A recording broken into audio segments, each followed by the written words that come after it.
Bang, bahas demo 25 Agustus kemarin dong, katanya ditunggangi kekuatan tertentu ya. Oke, coba kita bahas ya. Jadi setelah meneliti beberapa variabel, saya melihat demo 25 Agustus 2025 di Senayan itu tidak bisa hanya dibaca sebagai aksi spontan rakyat. Aktivis gerakan yang biasa turun ke jalan dengan idealisme pasti bisa membaca pola-pola yang muncul, yang justru menegaskan bahwa ini adalah bagian dari sebuah operasi informasi yang dirancang dengan sangat teliti. Coba kita bedah ya. Pada fase pertama yaitu isu planting, penanaman isu. Kabar tentang tunjangan DPR dilempar ke ruang publik melalui kanal yang terfragmentasi. Potongan video, infografis tendensius, dan narasi penuh amarah. Sumbernya sulit dilacak, namun ritme penyebarannya seragam. Inilah ciri khas operasi proksi.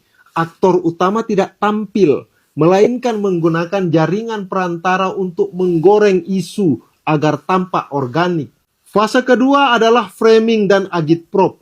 Isu tunjangan DPR tidak lagi disajikan sebagai data, melainkan dipelintir dengan narasi ideologis. DPR dianggap perampok uang rakyat, dianggap berpesta di atas penderitaan rakyat. Bahasa-bahasa emosional ini adalah instrumen agitasi, bertujuan membakar emosi publik dan menciptakan kondisi psikologis yang rawan untuk digerakkan. Fase ketiga yaitu mobilisasi terselubung.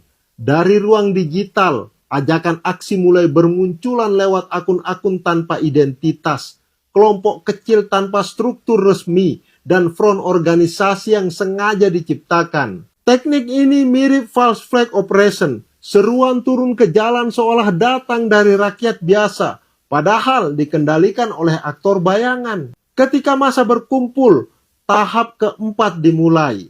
Provokasi lapangan. Agen provokator disisipkan untuk memperkeras suasana, memancing bentrokan kecil, membakar simbol, atau memproduksi visual dramatis.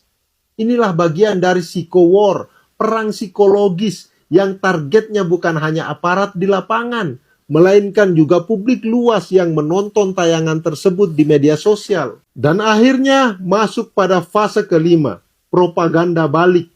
Gambar kericuhan, slogan keras, dan narasi rakyat melawan DPR disirkulasikan ulang secara masif. Pesan utama tidak lagi tentang tunjangan DPR semata, melainkan bergeser menjadi delegitimasi terhadap DPR dan sekaligus tekanan politik terhadap pemerintah.